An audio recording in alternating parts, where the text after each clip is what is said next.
Assalamu alaikum. This is Amina with New Wave Global. My guest today has such diverse areas of interest. The spectrum is so broad that I'm only hoping to touch on all aspects of her life. I have today with me Maniza Naqvi. Thank you for joining me. It's a pleasure. Thank you. Of course. I'm so happy to have you with me. So just to introduce Maniza briefly, and I will talk about it in more detail as we go along. She's a novelist and she's a short story writer. She has written 4 novels so far, and we're going to touch on them briefly, hopefully. And she's also a Monday columnist for 3quarksdaily.com. She has also contributed to the monthly magazine Herald, including an essay on Pakistan's English fiction. And her career, her day job, as I should say, is she has 30 years of experience in social protection and social development experiencing. She manages and participates in the implementation of social safety nets and community development and job creation programs. And that's not it. She is also the founder and the CEO of the Little Book Company, which is, I would really like to focus on that. That's huge. That's something that I don't think has been done before. So we'll talk about all of that. But tell us a little bit about yourself. You are originally from Pakistan, I believe. I am from Pakistan, and Pakistan is my motherland, and I've had 30 years of a career in social safety nets, as you mentioned. That was at the World Bank, and I left the World Bank in 2019. Okay. Before you go on, most of us don't even know or understand what it means, 30 years of experience in social protection and social development experience. What does that entail? Thank you. I just, assume that people know. Yeah, just like us doctors, we assume we use this jargon and we think that everybody knows, but exactly. I don't know. True. You're a doctor. Well, social protection is all about protecting people from the cradle to the grave through services that they will need. It makes the assumption that everyone is going to be vulnerable at some point in their life and is going to need assistance, whether it's because they're a child or they're an old person or they've fallen out of a job or they have a health crisis or a home crisis. Some sort of crisis is going to occur, or just plain life is going to happen, and it's going to cause vulnerability. So social services will be needed at different points in everyone's life. Okay. And in terms of the work I did, think of it like a trampoline, where you bounce on it. Yeah. So it's a net. You can visualize it as a safety net that comes in to bounce you back up and back into a steady life. Okay. So every time you fall, you're there to catch them and bring them back to. There is a government, public sector safety net for its citizens to help them back. Okay. People who will not be able to take care of themselves, and that safety net will be constant. Okay. So, for example, Benazir Income Support Program in Pakistan is a safety net. Okay. The various social services programs in the United States and New York City that assist people with income support, jobs, job training, healthcare, Medicare, Medicaid. These are all safety net programs. Okay.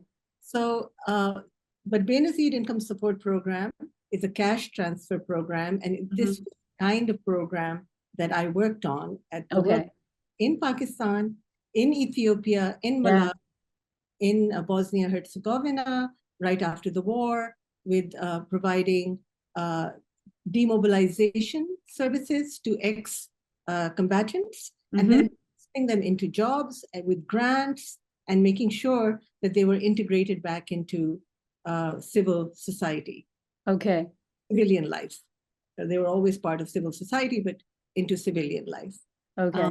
So did that, so It protection. does, yeah, it does. It does clarify it a lot more because social protection programs, seem like an all-encompassing broad term, which and now that we know a little bit more about the specifics of what it does, it makes a lot more sense. And so that's I'm sure that's a very, very interesting job, and it probably took you around the world and in the more destitute and vulnerable areas of the world. Like you said, you've served in Ethiopia, Somalia, I have Armenia, Cambodia, Bangladesh, Philippines. So essentially every region of the world. Every region, yeah, every region of the world, with a little Okay. work in Colombia, so that qualifies me for South America. Yes, it does. So you've left a footmark almost everywhere. So moving on, you said you stopped working at the World Bank 2019. So what happened after, and what made you make that transition? Well, that's also an interesting story. I don't know how much time you have. That's okay. We're here for your interesting stories. So in 2016, in December, I read a story in a Pakistani newspaper online that one of the oldest bookshops in Karachi was Oh about. yeah, that's my favorite story of your. I was going to go into that.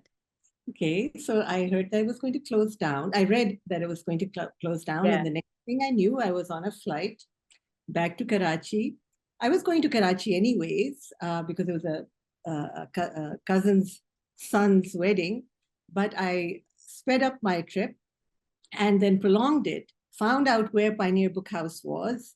I didn't know where it was. It's not like you had a prior connection to that bookstore. It's just that one newspaper article or writing. That article and a photograph in that article. Wow. A photograph in that article of the outside of the bookshop, and I don't know what to me. And Amina, the next thing I know, I was on a flight. I had gotten to Karachi. I had found the bookshop. I had gone and I had sat down and talked to the shopkeeper, the shop owner rather, and persuaded him to give me a chance to stop his bookshop from closing down and stop him from selling his, pagdi. So it was already on sale, right? Before you. Okay, on sale. He was only there in the afternoons waiting for buyers to come in. Oh, okay. To get the shop. And somehow, after about 4 days of going back and forth, I was able to convincing. You were convincing him all those 4 days. 4 days, I was convincing him to give me a break of a few days just to show him that it could work. And I said, if you let me clean this place up, I won't disturb too many things. Yeah. And I can show you that this can be a bookshop that's viable. Mm-hmm. And I was acutely aware, out of my 30 years of experience at the bank, on some of the things that we can do that are really wrong, is that you can't come into somebody else's space and take over. Yeah. Right? In the name of helping. Yes. Yeah. And you can't just come in and call all the shots. No. Because you're rescuing them. Yeah, I know that line has been exploited way too much and way too many times. Exactly. So I never did anything without asking his permission first. Okay. I can be a handful. So same. I mean, you must have for him to have agreed to it. Oh, absolutely. And I pulled all the, all the possibilities. देखिए ज़फ़र साहब, मैं तो खुद एक writer हूँ और यूं हूँ और वो हूँ और देखिए ये तो किताबों की दुकान. It's a kinship card too. हर तरह से. So मान गए और आहिस्ता आहिस्ता तो फिर यूं हुआ कि आहिस्ता आहिस्ता रोज मैं वहां गई, रोज झाड़ू और झाड़न लेके और सफाइयां शुरू की. Did all the mopping, cleaning yourself?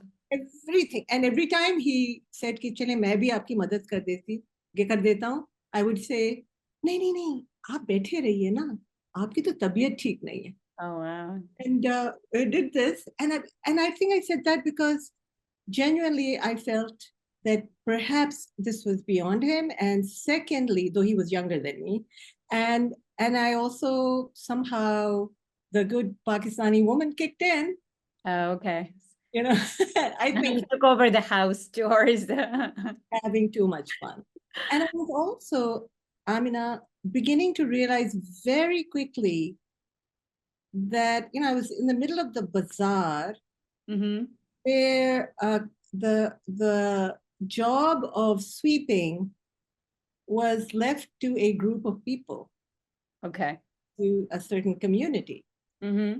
There was a lot I felt attached to sweeping and manual labor.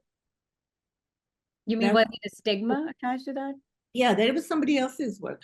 Okay. हमारा काम है We're not कि gonna. ने Yeah. गुटखा खाया और थूक दिया Mm. कहीं भी. अब उसको कौन साफ करे, हम अल्लाह That's जाने. kind of a problem. Yeah. कुछ खाया फेंक दिया, जहां भी बैठे ना बस फेंक दिया, Mm-hmm. थूक दिया, ये कर. अब उसकी सफाई कोई और करे. I was kind of acutely aware of that, and so I wanted to do this myself. So that's when the American in me You were kicked. also making a point there. That's the American in me kicked in. Yes. Yeah.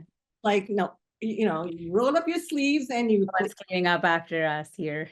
I was having so much fun. The Yeah. bottom line is I was just having the time of my life. I was in Karachi. This was my dream come true. I was getting a second chance at this, to be here, to be right in the heart of the city. And oh my God, the people I was meeting, har din police wale, traffic cops, ready wale, chana wala, coconut ka pani wala, subah ke baad, you name it. सब के सब सारे को सारे मेरे दोस्त को ये Yeah, but I say you were developing new friendships, new relations. हाँ, बहुत बहुत जबरदस्त. देखो ना, it's been now 8 years. Yeah. Talking about it.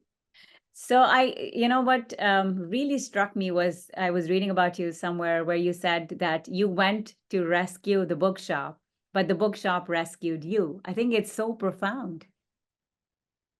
Did it? Yeah, it gave me this wonderful opportunity to say, hey, it's about time you looked at everything you've ever learned and take it and walk out of here. Walk out of this institution. It's been great for you, but now it's time to go and get back into touch with that unstoppable person that you can be. Right. Okay, that's a really inspiring story for someone to have just flew across continents, just on a piece of it's not like you had a prior relationship with the owner, you had a prior relationship with the bookshop. You just walked into it without knowing what to expect, if he's even going to listen to you, if he's even going to give you that shot. But I think it's a great story of perseverance and resilience. But I did have a relationship. I had a huge relationship with Karachi. Yeah. Karachi has always been a love story for me. Okay. So I just have this feeling that Karachi will always treat me right. So you had that conviction. That's what brought you there. So just to close the loop. So the shop is still open, right? The doors are open. It's a bookshop. Yes. Very much a bookshop, and it is primarily what it has always been, a law book house. Yeah. It was a prestigious law book house in Karachi in 1945 onwards. Mm-hmm. And it was the agency for Faber and Castell, the German, stationery firm. Okay. From 1945 onwards, that was the time when Germany was just coming out of its troubles, and still very much a very poor country. And Pioneer Book House was in a better position than them. Oh. And so, it has seen some very good days. It had seen some very good days. Yeah. So yes, the bookshop is very much there. You do the math, 1945 to 2024. We're talking 78 years. Yes. Yeah. Yeah.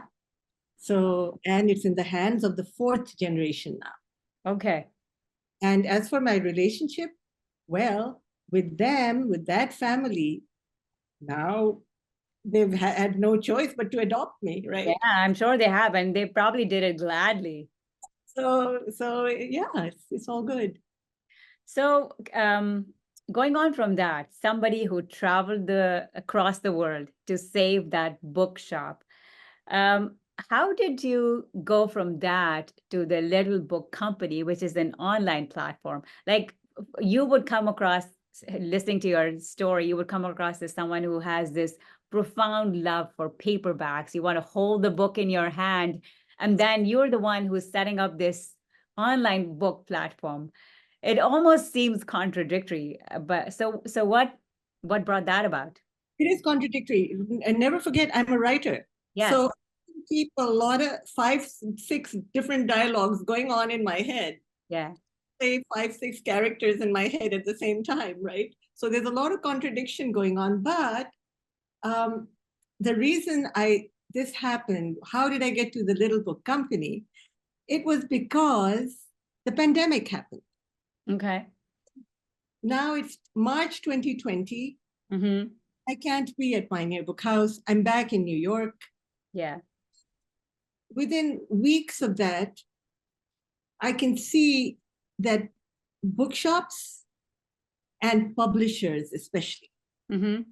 are having a difficult time in Pakistan. Okay. It's hard enough to begin with. But now, between the imported paper that is costly and the fact that the pandemic has happened, it seems like there's just no way to sell books Right. to make a living. So I thought I'd come in as a Rescuer again. safety net Yeah. right under the publishers and authors and set up an ebook company that Mm-hmm. would be one more way for publishers who are printing Mm-hmm. hard copies of books, paper copies of books, Right. another way for them to be able to sell and to be able to sell to the diaspora Right. as internally, Mm-hmm. primarily to be able to sell to an audience that can't access their hard copies. It's expensive for Pakistani publishers to send their tomes to Canada and to the United States and to Australia and Dubai and UAE, etc. It's a very expensive thing. But Right. as an ebook, within seconds, you can, access anything. Okay. So So that's what so how completed. did you carve out that niche? Because I know that ebook was probably not an idea that was overwhelmingly well received in Pakistan to begin with. Not at all. I mean, frankly, if I wasn't the one who had set it up, I would have been dead against it. Yeah. Leery of it. you know, I'm not an ebook kind of a person, Right. but it was the need of the time, Mm-hmm. still is, and I got to it because I had just finished printing and publishing and working on my father's book on Sadaqain, who Okay. called his memoir is called uh, Painter and Poet, I think. Okay. Covers his paintings and his poetry, which is extensive. And once we had published the book, printed the book, the idea was we weren't going to sell it. Okay. All right, we're not going to sell the book because he's my father's first cousin. वो भाई हैं, अब भाई की चीज तो नहीं बेची जाएगी और ये होगा वो होगा, तो Right. किताब तो हम किताब सबको देंगे. ओके. All right. अब अगर उसमें से कोई गलती निकल आए किताब की प्रिंटिंग में, तो फिर से वो प्रिंट होगी. Yeah. Okay, still hanging in there. Right. अब हम इस किताब को मेल करेंगे Wow. Canada, America, United kingdom, इन्होंने मांगी, अब उनको जा रही है किताब। अरे हाय, इसमें तो मैं Yeah, हो जाऊंगी। I know. So we That's came, huge expense. Yeah. exactly. So this is when we decided, why don't I set up an ebook company? Mm-hmm. The person doing the printing for me said, बाजी आप app का क्यों नहीं सोचती? Yeah. क्या होता है? Yeah. आप इस किताब की ऐप बना लें, फिर वो आप किसी को भी भेज दें, व्हाट्सएप कर दें। उससे मुझे ख्याल आया, अगर मैं एक किताब का ऐप बना सकती हूँ, क्यों ना मैं एक पूरा प्लेटफॉर्म बना दूं? Do it for everything. Yeah. And so was born the Little Book Company, Pakistan's first digital platform. Right. Was there a lot of red tape involved? Did you have to get a lot of approvals from? No, No? we just did it. We didn't ask any questions. Maybe that was all wrong. So we just got started. We did it. And what could be wrong with the And little? there was no precedence, right? So it's not like, It's not like it was done yeah. before. Yes. Yeah. So we were going to do this without. Now it's not like I thought of this. Oh, I'm going to do this in reverse. But if somebody asks, well, then we'll be doing it in reverse. हम तो ready steady go, भाग गए, आगे निकल गए, Right. थोड़ा You पीछे just आना। ran with the idea. Thought of Idea, it. Yeah. such a great idea. Who could have a problem? Nobody. Yes. So, what is your business model? Like, how do you publish for publisher, the writers, or how does that work? How it works is like I told you, it got started in the pandemic. Mm-hmm. Idea was I convinced my first few publishers who came on board that देखें आपकी इतनी ज़्यादा backlists हैं. You've got so many books piled up as your backlist Right. that no one is reading and the termites are enjoying. Why don't you give me those wonderful, wonderful Urdu novels that no one is reading? Uh-huh. एक तो आप they're out of print, और Mm-hmm. जो कुछ copies हैं वो इतनी, उनके कवर्स इतने सड़े हुए हैं कि कोई Nobody wants them. तो एक तो ये बात होगी। दूसरी ये बात हुई कि जून 1 को आसिफ फरूखी इन 2020 मेरे दोस्त भी थे Mm-hmm. कि डेथ हो गई। Oh. Farooqi, who was also a doctor, Mm-hmm. who had played a remarkable role in the literary scene in Karachi and in Pakistan, because he was one of the founding people of the Karachi Literature Festival. And Okay. he was an incredibly well-read man. And so his death really shocked a lot of us. And I thought, what can I do? And he had a publishing house, Mm-hmm. Sherazad. Right. So I talked to his daughter and the people who are on the board of his trust and said, why don't you let me bring all of the works of Sherazad onto the Little Book Company platform? Huh. So they became the first publisher. They brought all their back issues and their literary magazine that was called Dunyazad. Mm-hmm. They brought that to us. Okay. The next was my own publisher for my 5th novel, The Inn. Okay. Maktab-e Danyal, Huri Nurani. Okay.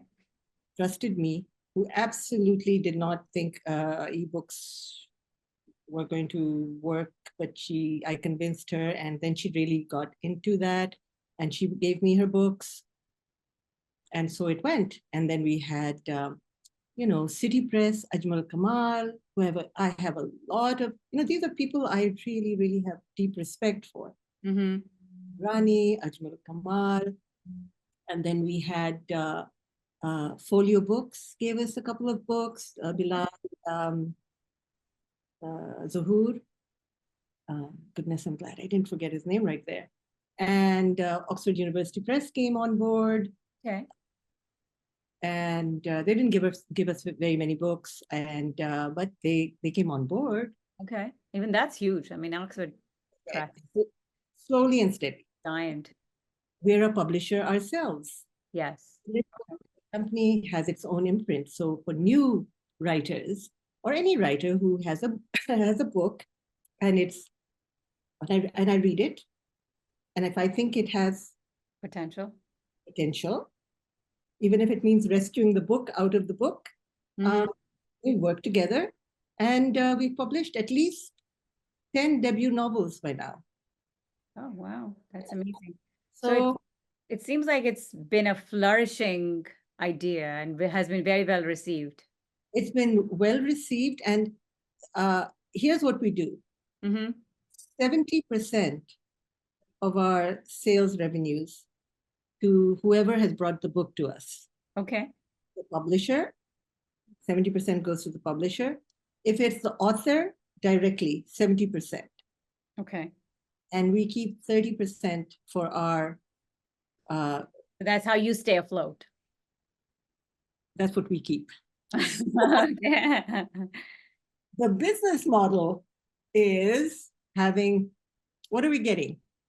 Well, oh my God, what we're getting can't be bought. Yes. So, okay. That's, But actually, you're right. It can't be. What the joy of publishing and disseminating that literature is definitely, uh, you can't put a value to it. no, I'm going to say, don't use it to pay your rent. Don't expect it to, you know, uh, don't make that your livelihood. Yeah. But because then you're bound to be disappointed. But it's going to take, running a bookshop. Mm-hmm. Anybody who thinks they're going to be turning a profit out of running a bookshop, a real bookshop, Yeah. no. A bookshop is always going to be a struggle. Yeah. A bookshop, Yeah. right? It's going to be a struggle. Yeah. You're right. It can't be your livelihood. No.